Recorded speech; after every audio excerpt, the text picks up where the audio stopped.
رسول اللہ وسلم علیک یا حبیب اللہ۔ یوٹیوب چینل کو سبسکرائب کریں اور گھنٹی کے بٹن پر کلک۔ حضرات گرامی، سیدنا عیسیٰ علیہ السلام نے ہمارے نبی صلی اللہ علیہ وسلم کا میلاد کیسے منایا؟ قرآن پاک میں اللہ تعالیٰ ارشاد فرماتا ہے وَإِذْ قَالَ عِيسَى ابْنُ مَرْيَمَ يَا بَنِي إِسْرَائِيلَ إِنِّي رَسُولُ اللَّهِ إِلَيْكُمْ مُصَدِّقًا لِمَا بَيْنَ يَدَيَّ مِنَ التَّوْرَاةِ وَمُبَشِّرًا بِرَسُولٍ يَأْتِي مِن بَعْدِي اسْمُهُ أَحْمَدُ فَلَمَّا جَاءَهُم بِالْبَيِّنَاتِ قَالُوا هَذَا سِحْرٌ مُبِينٌ۔ اور یاد کرو جب فرمایا عیسیٰ بن مریم نے کہ اے بنی اسرائیل، میں تمہاری طرف اللہ کا بھیجا ہوا رسول ہوں اور میں تصدیق کرنے والا ہوں تورات کی جو کچھ مجھ سے پہلے آئی، اور بشارت دینے والا ہوں ایک رسول کی جو تشریف لائے گا میرے بعد، اس کا نام نامی احمد صلی اللہ علیہ وسلم ہوگا۔ پس جب وہ ان کے پاس روشن نشانیاں لے کر آئے تو انہوں نے کہا کہ یہ تو کھلا جادو ہے۔ تو حضرات گرامی، اس آیت مبارکہ پر ذرا غور فرمائیں کہ حضرت عیسیٰ علیہ السلام جو ہمارے نبی صلی اللہ علیہ وسلم سے 570 یعنی 570 سال پہلے اس دنیا میں تشریف لائے اور نبوت اور رسالت کا پرچار کیا، اور ساتھ ساتھ ہمارے نبی صلی اللہ علیہ وسلم کی ولادت و بعثت کی خوشخبری بھی اپنی قوم کو سناتے ہوئے دنیا سے تشریف لے گئے۔ چنانچہ انجیل شریف اس بات کی آج بھی گواہ ہے کہ حضرت عیسیٰ علیہ السلام جب تک اس دنیا میں لوگوں کو اپنی تبلیغ سے نوازتے رہے تو تقریباً ہر تقریر میں اپنی قوم کو ہمارے پیارے نبی صلی اللہ علیہ وسلم کے اوصاف بتاتے رہے، حضور صلی اللہ علیہ وسلم کی شان کے ڈنکے بجاتے رہے، اور لوگوں کو حضور صلی اللہ علیہ وسلم کا میلاد شریف سناتے رہے۔ حضرت عیسیٰ علیہ السلام کی عمر مبارک جب 30 برس کی ہوئی تو آپ پر وحی آئی، اور 3 سال تک آپ اپنی قوم کو اللہ تبارک و تعالیٰ کی وحدانیت کا درس دیتے رہے، اور 33 سال کی عمر میں رمضان شریف کی 27 تاریخ کو یعنی شب قدر میں آپ کو اللہ تعالیٰ نے آسمانوں پر زندہ اٹھا لیا۔ اب انشاءاللہ قیامت کے قریب آپ پھر دنیا میں تشریف لائیں گے، نبی بن کر نہیں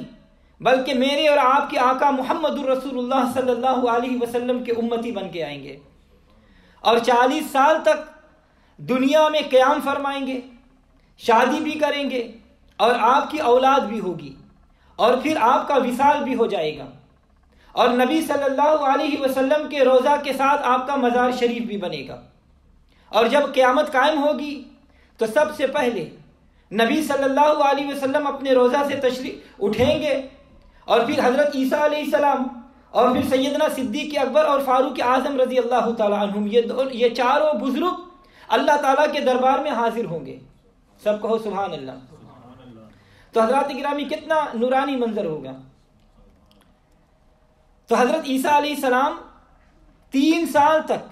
اپنی قوم کو تبلیغ فرماتے رہے، لیکن جب اللہ تبارک و تعالیٰ کی توحید بیان کیا تو ساتھ ساتھ نبی و آخری زمان صلی اللہ علیہ وسلم کی آمد پاک کا ذکر بھی ضرور فرماتے رہے۔ تو آئیے حضرت عیسیٰ علیہ السلام کی کتاب انجیل شریف کا مطالعہ کریں جو اللہ تبارک و تعالیٰ نے سیدنا عیسیٰ علیہ السلام پر اتاری ہے۔ تو حضرات گرامی یہاں پر ایک بات میں عرض کروں، پھر آگے چلتا ہوں۔ تفسیر ابن کثیر نے بہت سے اسناد کے ساتھ یہ بات اپنی تفسیر میں درج فرمائی ہے کہ ایک دن حضور صلی اللہ علیہ وسلم کے صحابی حضرت ابو ذر رضی اللہ تعالیٰ عنہ نے نبی پاک صلی اللہ علیہ وسلم سے عرض کیا، یا رسول اللہ صلی اللہ علیہ وسلم، اس دنیا میں کل کتنے نبی تشریف لائے؟ تو آپ صلی اللہ علیہ وسلم مبارک نے فرمایا کہ اے ابو ذر، اس دنیا میں اللہ تبارک و تعالیٰ نے مخلوق کو سیدھے راستہ دکھلانے کے لیے 1,24,000 نبی بھیجے ہیں۔ تو حضرت ابو ذر رضی اللہ تعالیٰ عنہ فرماتے میں نے عرض کیا، یا رسول اللہ صلی اللہ علیہ وسلم، ان میں کل رسول کتنے ہیں؟ تو آپ صلی اللہ علیہ وسلم مبارک نے ارشاد فرمایا کہ 313۔ تو حضرات گرامی، رسول وہ باکمال مرد ہوتا ہے جو اللہ تبارک و تعالیٰ کی طرف سے تبلیغ کے لیے بھیجا گیا ہو، اور اس کے ساتھ کوئی نئی یا پرانی آسمانی کتاب بھی ہو۔ لیکن نبی وہ ہوتا ہے جو صرف تبلیغ کے لیے آئے، اور وہ کوئی کتاب وغیرہ لے کر نہیں آتا، نہ کوئی نئی نہ پرانی، جو اللہ تعالیٰ کا حکم ہوتا ہے بس اس پر وہ عمل کرتا جاتا ہے۔ تو لہٰذا ہر رسول نبی تو ہے، مگر ہر نبی رسول نہیں۔ تو حضرت ابو ذر رضی اللہ تعالیٰ عنہ فرماتے، میں نے عرض کیا یا رسول اللہ صلی اللہ علیہ وسلم، کل آسمانی کتابیں اور صحیفے کتنے ہیں؟ تو نبی صلی اللہ علیہ وسلم نے فرمایا کہ اے ابو ذر، اللہ تبارک و تعالیٰ نے اپنے رسولوں پر 100 صحیفے اور 4 کتابیں نازل فرمائی۔ 50 صحیفے اللہ تبارک و تعالیٰ نے حضرت شیش علیہ السلام پر نازل فرمائی، 30 صحیفے حضرت ادریس علیہ السلام پر، 10 صحیفے حضرت آدم علیہ السلام پر، اور 10 صحیفے حضرت ابراہیم علیہ السلام پر، اور تورات شریف حضرت موسیٰ علیہ السلام پر، زبور شریف حضرت داؤد علیہ السلام پر، اور انجیل شریف حضرت عیسیٰ علیہ السلام پر، اور قرآن شریف محمد رسول اللہ صلی اللہ علیہ وسلم پر۔ تو حضرات گرامی، میں بات عرض کر رہا تھا کہ حضرت عیسیٰ علیہ السلام پر جو کتاب انجیل مقدس نازل ہوئی، اس میں ہمارے نبی صلی اللہ علیہ وسلم کا میلاد شریف موجود ہے۔ توجہ چاہوں گا، اس وقت عیسائیوں کے پاس 4 انجیل ہے جن کو عیسائی مستند قرار دیتے ہیں، اتھینٹک مانتے ہیں۔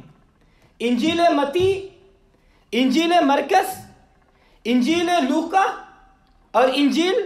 یوحنا، جس کو ہم انگلش میں Bible Matthew, Bible mark, Bible locus اور بائبل جون کہتے ہیں۔ یہ چاروں انجیل حضرت عیسیٰ علیہ السلام کے دنیا سے اٹھائے جانے کے 70 برس کے بعد لکھی گئی۔ کتنے سال؟ 70 ایئرس کے بعد۔ اور جن حضرات نے ان کتابوں کو مرتب کیا وہ حضرت عیسیٰ علیہ السلام کے صحابی یعنی حواری نہیں تھے، بلکہ لکھنے والوں نے جب یہ کتابیں لکھی تو اس وقت تک انہوں نے حضرت عیسیٰ علیہ السلام کا دین عیسوی بھی قبول نہیں کیا تھا، اور نہ ہی مصنفین نے یہ بتانے کی کوشش کی اور نہ ہی یہ زحمت گوارا کیا کہ انہیں یہ کلام فلاں حضرت عیسیٰ علیہ السلام کے صحابی کے ذریعے ملا۔ جیسے ہمارے مسلمانوں کی احادیث شریف کی کتابیں ہیں، ان میں تمام راویوں کا ذکر حضور صلی اللہ علیہ وسلم تک موجود ہوتا ہے کہ جن جن حضرات نے اس حدیث کو روایت کیا ہوتا ہے، باقاعدہ ان کا نام، ان کے والد کا نام اور ان کی ذات، صورت اور سیرت، تقوی، پرہیزگاری، غرض کہ اس کے ایک ایک کردار کی عکاسی ہوتی ہے، تاکہ حدیث پڑھنے والے کو یقین کامل ہو جائے کہ واقعی یہ حدیث شریف ہمارے پیارے نبی صلی اللہ علیہ وسلم کی حدیث پاک ہے۔ تو آئیے میں نمونے کے طور پر ایک حدیث آپ کو سناتا ہوں تاکہ آپ کو پتہ چل جائے کہ مسلمانوں کا دین کتنا سچا ہے۔ بخاری شریف کی حدیث ہے، حدثنا عبید اللہ بن موسیٰ قال اخبرنا حنظلۃ بن ابی سفیان عن اکرمۃ بن خالد عن النبی عمر قال قال رسول اللہ صلی اللہ علیہ وسلم بنی الاسلام علی 5 شہادت ان لا الہ الا اللہ واشہد ان محمد رسول اللہ واقام الصلاۃ وایتاء الزکاۃ والحج وصوم رمضان۔ امام بخاری رحمۃ اللہ علیہ فرماتے ہیں کہ مجھے بتایا حضرت عبید اللہ بن موسیٰ نے، انہیں حضرت حنظلہ بن ابی سفیان نے، انہیں اکرمہ بن خالد نے، انہیں ابن عمر جن کا نام عبداللہ بن عمر بن خطاب ہے، اور یہ دونوں باپ بیٹے صحابی ہیں کہ رسول اللہ صلی اللہ علیہ وسلم نے فرمایا کہ اسلام کی بنیاد 5 چیزوں پر ہے۔ پہلا، لا الہ الا اللہ محمد الرسول اللہ کی شہادت دینا، دوسرا وقت پر نماز پڑھنا، تیسرا ہر سال زکوٰۃ ادا کرنا، چوتھا عمر میں 1 مرتبہ حج کرنا، اور 5واں ہر سال رمضان شریف کے روزے رکھنا۔ تو حضرات گرامی غور فرمائیے کہ اس حدیث پاک کو کیسے پیارے انداز سے بیان کیا گیا، اور ساتھ ساتھ یہ بھی بیان کیا گیا کہ کیسے کیسے یہ حدیث چلی اور مجھ تک یعنی امام بخاری تک کیسے پہنچی۔ یہ اسلام کی حقانیت کی دلیل ہے۔ یہی نہیں بلکہ آپ کتابوں کا مطالعہ کر کے دیکھیں کہ محدثین نے راویوں کی ایسی چھان بین کی ہے کہ ان کو پڑھ کر خدا یاد آ جاتا ہے، اور پڑھنے والا پڑھ کر بخوبی اندازہ لگا لیتا ہے کہ جب حدیث بیان کرنے والے اتنے پاکیزہ اور نیک سیرت حضرات تھے تو ان کی روایت بھلا کیسے اس کی روایت میں بھلا شبہ ہو سکتا ہے۔ تو حضرات گرامی بہرحال بتانا یہ منظور تھا کہ جن مصنفین نے ان چاروں انجیلوں کو تصنیف کیا ہے، انہوں نے یہ بات لکھنے کی زحمت گوارا نہیں کی کہ مجھے یہ کہاں سے ملی یا کسی راوی نے بتائی۔ تو آپ خود اندازہ لگا لیں کہ جو انجیل کو 70 سال کے بعد مرتب کیا گیا ہو، اور اس لمبے عرصے کے بعد جن حضرات نے انجیلیں لکھی ہوں گی تو انہوں نے ضرور اپنی مرضی کی ہوگی، جو دل میں آیا ہوگا اس کو لکھ دیا ہوگا، اور جو بات دل کو پسند نہیں آئی ہوگی چھوڑ دی ہوگی۔ لہٰذا یہ تمام انجیل غیر مستند، غیر تسلی بخش اور غیر معتبر ہے۔ انہیں نہ الہامی کہا جا سکتا ہے، نہ اصلی اور معتبر۔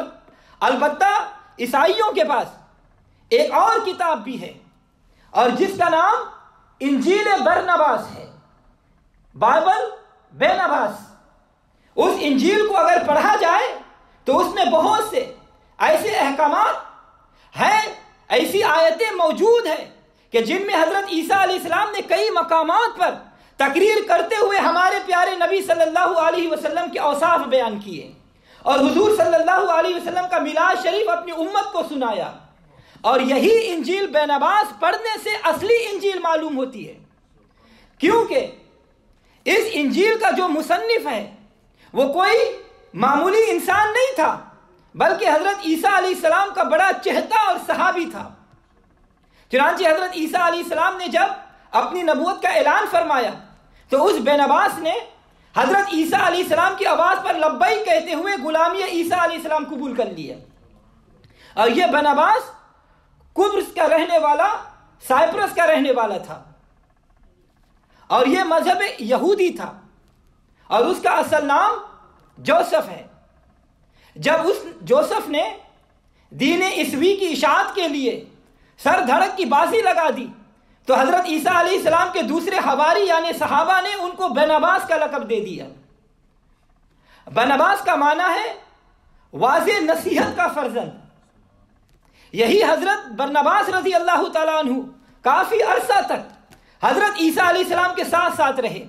اور جو جو کلام حضرت عیسیٰ علیہ السلام فرماتے اور جن جن مقام پر حضرت عیسیٰ علیہ السلام دعوت اور ارشاد فرماتے، یہ بینباس اس کو ساتھ لکھتے رہے۔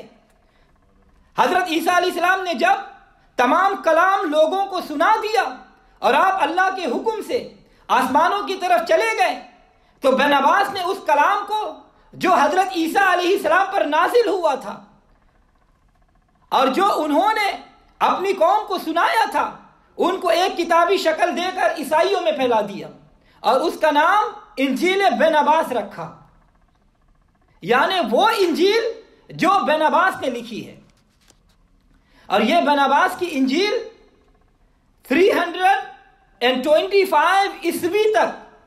مستند اتھینٹک انجیل تسلیم کی جاتی رہی، اور لوگ اس کو اللہ تعالیٰ کا کلام سمجھ کر پڑھتے اور سنتے رہے۔ اس کتاب میں واضح طور پر موجود ہے کہ حضرت عیسیٰ علیہ السلام خدا یا خدا کے بیٹے نہیں، بلکہ اللہ تعالیٰ کے مقبول اور پیارے بندے ہیں، پیارے رسول ہیں۔ اور آپ نے بار بار اس کتاب میں اپنی قوم کو یہ نصیحت فرمائی کہ اللہ تبارک و تعالیٰ وحدہ لا شریک ہے، اس کا کوئی شریک نہیں، وہ اولاد سے پاک ہے۔ اور جب عیسائیوں میں گروپ بندی شروع ہوئی اور عیسائیوں نے یہ عقیدہ گڑھ لیا کہ حضرت عیسیٰ علیہ السلام نعوذ باللہ خدا اور خدا کے بیٹے ہیں، تو یہ عقیدہ اتنا زیادہ پھیلا کہ حضرت عیسیٰ علیہ السلام کا سچا دین مٹنا شروع ہو گیا، اور پوری دنیائے عیسائیت اس عقیدے پر قائم ہو گئی، 3 خداؤں پر۔ اللہ تعالیٰ بھی خدا ہے، دوسرا حضرت عیسیٰ علیہ السلام بھی خدا کے بیٹے جو خدا کے شریک کار ہے معاذ اللہ، اور تیسرا حضرت مریم علیہ السلام بھی اللہ کی خدائی میں شریک ہے معاذ اللہ۔ یہ عقیدہ پوری دنیا میں پھیل گیا، اور اس کے بعد یہی عقیدہ عیسائی ملکوں کے بادشاہوں نے بھی سرکاری طور پر نافذ کر دیا، اور 382 عیسوی میں یعنی حضرت عیسیٰ علیہ السلام کے آسمانوں پر اٹھا جانے کے 382 سال کے بعد انجیل بناباس جو صحیح اور اصل انجیل تھی اس پر تمام عیسائی پادریوں نے پابندی لگوا دی، اور غلط انجیلیں چھاپ کر اس کو اپنی دین کی بنیاد بنا لیا، اور آج تک یہ غلط عقیدے پر ڈٹے ہوئے ہیں اور اپنی دنیا اور آخرت کو برباد کر رہے ہیں۔ تو اس پوری تقریر سے یہ معلوم ہوا کہ اصل انجیل وہی ہے جو حضرت عیسیٰ علیہ السلام کے پیارے صحابی اور شاگرد حضرت بناباس نے لکھی ہے۔ آئیے اس انجیل بناباس کا مطالعہ کریں۔ دیکھیں، ایک دن اللہ تبارک و تعالیٰ کے پیارے نبی حضرت عیسیٰ علیہ السلام نے اپنی قوم میں تقریر فرمائی۔ سبحان اللہ، کتنی پیاری تقریر ہوگی کہ وہ تقریر کرنے والا اللہ تعالیٰ کے پیارے نبی تھے اور سننے والے حضرت عیسیٰ علیہ السلام کے حواری صحابہ تھے۔ جب حضرت عیسیٰ علیہ السلام نے اپنی قوم کو اللہ تبارک و تعالیٰ کے احکامات سنائے، جہنم کے خطرات سے آگاہ کیا اور جنت کی خوشخبریاں سنائی، تو آپ کی قوم یہ سن کر رونے لگی، اور جب جنت کی بشارتیں سن کر اشش کر اٹھے تو آپ کی قوم کی ایک بیوی جو حضرت عیسیٰ علیہ السلام کا تقریر سن رہی تھی وہ کھڑی ہو گئی اور کہنے لگی کہ میں قربان جاؤں اس مبارک ماں پر جس ماں کا اے عیسیٰ تو نے دودھ پیا ہے، میں قربان جاؤں اس ماں کی گود پر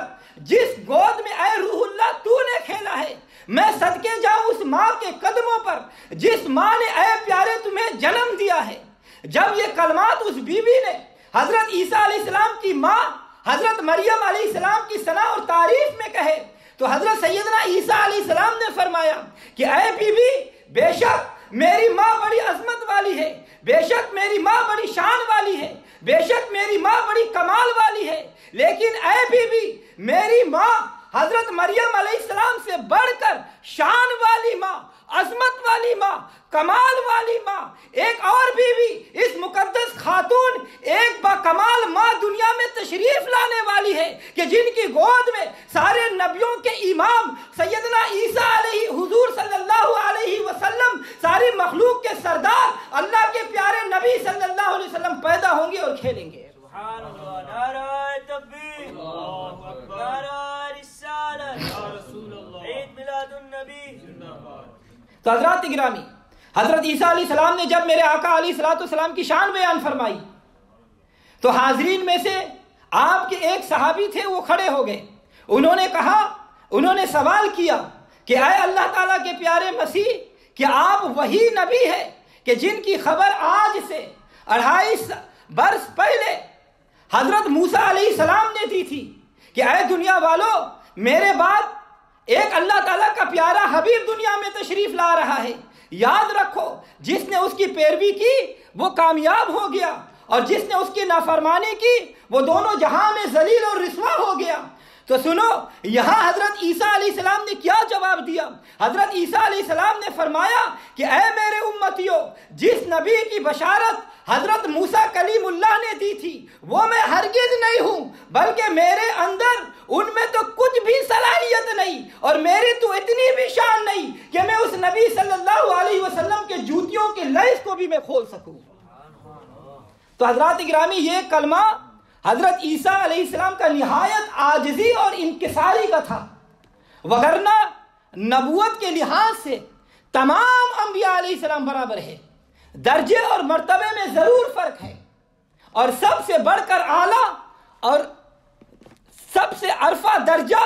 میرے اور آپ کے آقا محمد الرسول اللہ صلی اللہ علیہ وسلم کا ہے۔ تو عیسیٰ علیہ السلام نے فرمایا کہ اے میرے امتیوں، میں وہ نبی ہرگز نہیں ہوں کہ جس کی خبر موسیٰ علیہ السلام نے دی تھی، بلکہ میرے اندر تو ان کاسا کچھ بھی نہیں، میں تو اس قابل بھی نہیں ہوں کہ میں اس نبی کے نالین پاک کے موزوں کو کھول سکوں، بلکہ وہ نبی تو وہ ہے کہ جس کو اللہ تعالیٰ نے ساری کائنات سے پہلے اپنے نور سے پیدا کیا تھا، اور ظہور اس نبی کا میرے بعد ہوگا، اور حضور صلی اللہ علیہ وسلم کے بعد پھر کوئی نبی نہیں ہوگا۔ تو ایک حواری نے سوال کیا کہ یا روح اللہ، اس پیارے آقا کا نام کیا ہوگا اور اس آقا علیہ السلام کے اوصاف کیا ہوں گے؟ تو حضرت عیسیٰ علیہ السلام نے پھر میرے اور آپ کے نبی صلی اللہ علیہ وسلم کے اوصاف بیان کرنا شروع کر دیے۔ حضرت عیسیٰ علیہ السلام کے صحابہ نبی صلی اللہ علیہ وسلم کا میلاد سن کر، حضور صلی اللہ علیہ وسلم کی سیرت پاک کے بارے میں سن کر جھومنے لگے۔ حضرت عیسیٰ علیہ السلام نے فرمایا کہ اے میرے غلاموں، اس آقا علیہ السلام کا نام زمینوں پر محمد صلی اللہ علیہ وسلم اور آسمانوں پر احمد صلی اللہ علیہ وسلم ہوگا۔ زمین والے انہیں محمد کے نام سے پکاریں گے، جبکہ آسمان والے انہیں احمد صلی اللہ علیہ وسلم کے نام سے یاد کریں گے۔ تو حضرات گرامی، جب عیسیٰ علیہ السلام کے امتیوں نے، ان کے صحابہ نے نبی صلی اللہ علیہ وسلم کا نام مبارک سنا، میلاد شریف سنا، تو زور زور سے پکار کر کہنے لگے کہ اے محمد صلی اللہ علیہ وسلم، اب تو آ جا، اپنا مکھڑا پیارا دکھا جا۔ اے محمد صلی اللہ علیہ وسلم، اب آ جا، اپنا چہرہ دکھا جا۔ سبحان اللہ، گویا عیسیٰ علیہ السلام کے امتیوں نے یہ کہا ہوگا کہ یوں تو سارے نبی محترم ہیں، مگر یوں تو سارے نبی محترم ہیں، مگر سرور انبیاء تیری کیا بات ہے، رحمتیں دو جہاں ایک تیری ذات ہے، اے حبیب خدا تیری کیا بات ہے، روح کونو مکان پہ نکھارا گیا، سب کی بے چینیوں کو قرارا گیا، مرحبا مرحبا ہر کسی نے کہا، آمد مصطفیٰ تیری کیا بات ہے، حضرت آمنہ کے دلارے نبی، غمزدہ امتوں کے سہارے نبی، روز محشر کہے گی یہ خلق خدا، روز محشر کہے گی یہ خلق خدا، سب کے مشکل کشا تیری کیا بات ہے۔ تو حضرات گرامی، معلوم ہوا کہ نبی صلی اللہ علیہ وسلم کا میلاد شریف وہ پیاری سنت ہے کہ جس کو اللہ تعالیٰ کے نبی حضرت عیسیٰ علیہ السلام بھی مناتے آئے ہیں۔ اسی طرح جتنے بھی انبیاء علیہ السلام دنیا میں تشریف لائے، سب یہی کہتے آئے کہ حضور صلی اللہ علیہ وسلم دنیا میں تشریف لائیں گے، اور ہم کہتے ہیں کہ حضور دنیا میں تشریف لا چکے۔ چیز ایک ہی ہے، صرف ماضی اور مستقبل کا فرق ہے۔ نتیجہ یہ نکلا کہ حضور صلی اللہ علیہ وسلم کا میلاد منانا شرک، بدعت، ناجائز، حرام نہیں، بلکہ انبیاء علیہ السلام کی سنت ہے۔ نہیں، بلکہ آؤ میں آپ لوگوں کو بتاؤں کہ نبی صلی اللہ علیہ وسلم کا میلاد شریف منانا یہ ہمارے نبی صلی اللہ علیہ وسلم کی بھی سنت ہے۔ مشکات شریف میں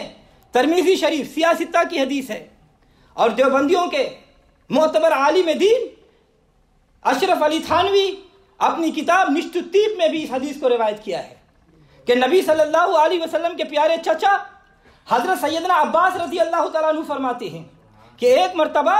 مدینہ منورہ میں بعض بدبخت منافقوں نے نبی صلی اللہ علیہ وسلم کے حسب و نسب شریف پر تانا زنی کی۔ نعوذ باللہ، حضور صلی اللہ علیہ وسلم کا نسب شریف باپ یا دادا کے لحاظ سے کچھ زیادہ بہتر نہیں، بلکہ نبی صلی اللہ علیہ وسلم بھی عام عربوں کی طرح حسب و نسب والے ہیں۔ اور جب یہ خبر نبی پاک صلی اللہ علیہ وسلم کو ہوئی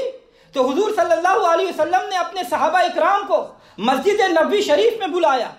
اور ان منافق بھی چلے آگئے جو بظاہر مسلمانوں کا لبادہ اوڑے ہوئے تھے۔ جب تمام صحابہ مسجد نبوی میں جمع ہو گئے تو نبی صلی اللہ علیہ وسلم مسجد نبوی شریف کے منبر پر جلوہ افروز ہوئے اور اپنے صحابہ سے پوچھا، اے میرے صحابہ میں کون ہوں تو صحابہ اکرام نے عرض کیا آپ اللہ کے رسول ہیں؟ تو نبی صلی اللہ علیہ وسلم نے فرمایا کہ میں محمد ہوں اور بیٹا ہوں عبداللہ کا اور پوتا ہوں عبد المطلب کا. اور بعد میں فرمایا کہ اے میرے صحابہ، اللہ تبارک و تعالیٰ نے اس مخلوق کو پیدا فرمایا تو مجھے اپنے اچھوں میں پیدا فرمایا، پھر اچھے لوگوں کے دو جماعتیں بنائی اور مجھے ان لوگوں کی بہتر جماعت میں بنایا. یعنی انسان دو قسم کے ہیں، عرب اور عجم. ان دونوں میں عرب افضل ہے، مجھے عربی بنایا. پھر اللہ تبارک و تعالیٰ نے ان اچھے لوگوں کے قبیلے بنائے تو محمد صلی اللہ علیہ وسلم کو اچھے قبیلے میں رکھا. پھر اللہ تعالیٰ نے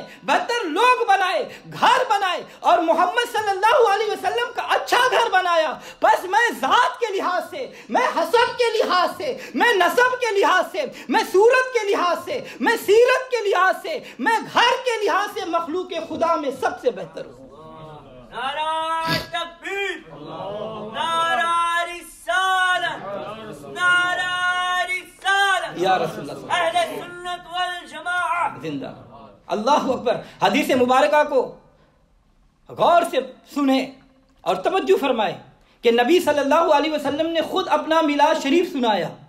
اپنے صحابہ کو باقاعدہ مسجد نبوی میں بلایا اور اپنا پورا حسب و نسب شریف بیان فرمایا. گویا کہ اشارہ کر دیا کہ اے میرے غلاموں، میں محمد صلی اللہ علیہ وسلم کا میلاد شریف منانا، میری صورت اور سیرت کو میلاد شریف کے جلسے میں بیان کرنا اور میرے بے ادب گستاخ لوگوں کو ڈنکے کی چوٹ پر جواب دینا میں محمد صلی اللہ علیہ وسلم کی سنت ہے. اور الحمدللہ آج پوری دنیا میں اہل سنت و جماعت ربیع الاول شریف میں دنیا کے گوشے گوشے میں چپے چپے پر حضور صلی اللہ علیہ وسلم کا میلاد منا کر اور حضور صلی اللہ علیہ وسلم کے حسب و نسب کو بیان کر کے دشمنان مصطفیٰ کو جواب دے کر حضور صلی اللہ علیہ وسلم کی سنت پر عمل کرتے ہیں. تو حضرات گرامی،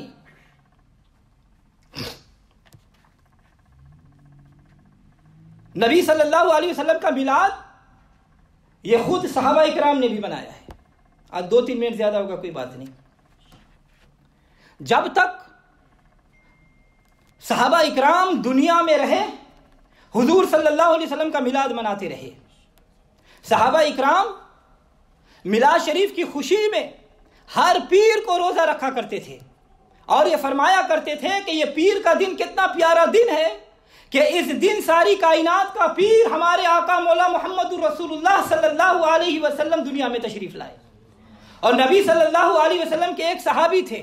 جن کا نام حضرت کعب احبار رضی اللہ تعالیٰ عنہ ہے، اور یہ اسلام لانے سے پہلے یہودی تھے اور تورات شریف جو حضرت موسیٰ علیہ السلام پر نازل ہوئی تھی اس کے بہت بڑے عالم اور حافظ تھے. وہ جب اسلام لے آئے پھر بھی اس کو تورات شریف زبانی مکمل طور پر یاد تھی. صحابہ اکرام انہی حضرت کعب رضی اللہ تعالیٰ عنہ کے پاس تشریف لے جایا کرتے اور کہا کرتے کہ بھائی کعب، ہمیں تورات شریف کی وہ آیتیں تو پڑھ کر سناؤ جن میں ہمارے اور تمہارے آقا مولا محمد رسول اللہ صلی اللہ علیہ وسلم کا اللہ پاک نے میلاد بنایا ہے، میلاد سنایا ہے. تو حضرت کعب احبار رضی اللہ تعالیٰ عنہ پھر نبی صلی اللہ علیہ وسلم کے تمام غلاموں کو اپنے گھر میں بیٹھا کر تورات شریف کھول کر آیت کریمہ سنایا کرتے تھے جن میں اللہ تبارک و تعالی حضور صلی اللہ علیہ وسلم کی شان بیان فرمائی ہے. اور صحابہ اکرام جب اللہ تعالیٰ کے پیارے نبی صلی اللہ علیہ وسلم کا میلاد سنتے تو وہ اش کر اٹھتے اور اللہ تعالیٰ کی ثنا اور حضور صلی اللہ علیہ وسلم پر درود و سلام کے نذرانے بھی پیش کرتے. تو معلوم ہوا کہ نبی صلی اللہ علیہ وسلم کا میلاد شریف بیان کرنا، یہ حضور صلی اللہ علیہ وسلم کا میلاد منانا یہ ناجائز نہیں، بلکہ صحابہ اکرام اجمعین رضوان اللہ تعالی علیہم اجمعین کی سنت عظیمہ ہے. لیکن افسوس کہ بعض لوگ آج اس زمانے میں ایسے بھی موجود ہیں جو برملا کہتے پھرتے ہیں، حتیٰ کہ رسول اللہ صلی اللہ علیہ وسلم کے منبر پاک پر بیٹھ کر بڑی بڑی قسمیں کھا کر کہتے ہیں کہ لوگوں، نبی صلی اللہ علیہ وسلم کا میلاد منانا ناجائز، بدعت، شرک اور حرام ہے. اور جو لوگ میلاد شریف مناتے ہیں ان کو پتہ نہیں کیا خرافات اور گالیاں سے نوازتے ہیں. اور پھر وہ پوچھتے ہیں عوام سے کہ لوگوں بتاؤ کیا نبی صلی اللہ علیہ وسلم کا میلاد صحابہ اکرام نے منایا؟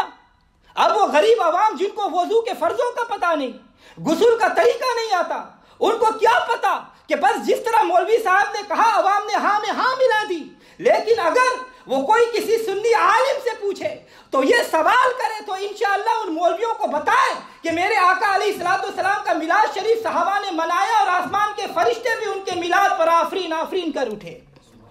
تو حضرات گرامی، شیخ الاسلام حضرت علامہ ابن حجر مکی رحمۃ اللہ علیہ، انہوں نے ایک کتاب لکھی ہے نعمت الکبریٰ۔ اس کتاب میں انہوں نے نبی صلی اللہ علیہ وسلم کی ولادت پاک کے چند واقعات درج فرمائے ہیں، اور حضور صلی اللہ علیہ وسلم کا میلاد شریف منانے کا کتنا فائدہ ہے انہوں نے لکھا ہے۔ اور لکھتے لکھتے انہوں نے اس کتاب کی صفحہ نمبر 7 اور 8 میں خلفائے راشدین یعنی صدیق اکبر، فاروق اعظم، عثمان غنی، مولا علی رضی اللہ تعالیٰ عنہ کے ارشادات کو بھی بیان فرمایا ہے۔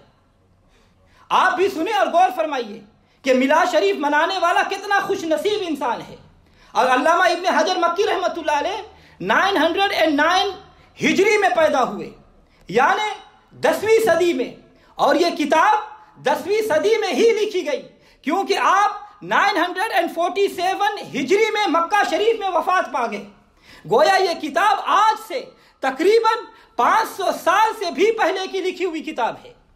جب آپ کو یہ معلوم ہو گیا تو یہ بھی جان لو کہ اس وقت سارے سنی ہی سنی تھے،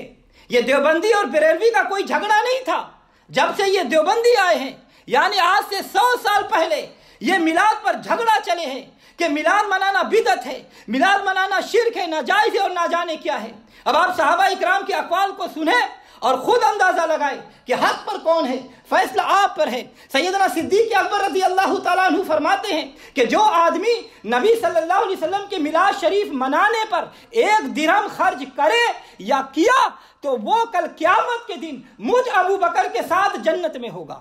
اور عادلوں کے پیشوا سیدنا فاروق اعظم رضی اللہ تعالیٰ عنہ فرماتے ہیں کہ جس نے حضور صلی اللہ علیہ وسلم کے میلاد شریف کی تعظیم کی تو اس نے گویا اسلام کو زندہ کیا۔ اللہ اللہ، سخیوں کے امام سیدنا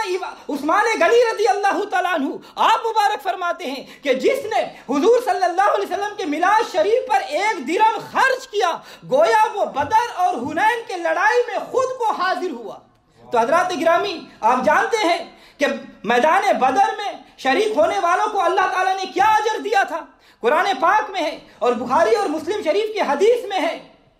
کہ میدان بدر والوں کے بارے میں اللہ تبارک و تعالیٰ نے جنتی ہونے کا اعلان فرمایا ہے۔ اور اسی طرح نبی صلی اللہ علیہ وسلم نے بھی اپنے غلاموں کو جنت کی خوشخبری سنائی ہے۔ تو نتیجہ یہ نکلا کہ جو حضور صلی اللہ علیہ وسلم کا میلاد منانے والا وہ جنت میں جائے گا۔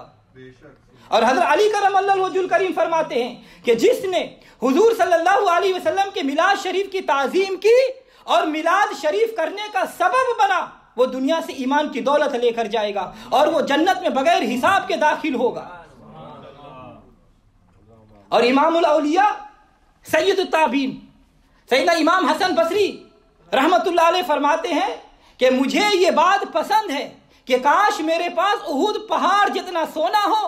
اور میں اسے حضور صلی اللہ علیہ وسلم کے میلاد شریف پر خرچ کر دوں۔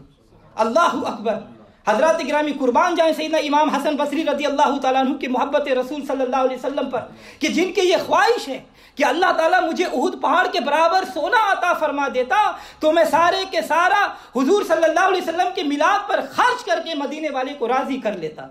تو آپ یا رسول اللہ۔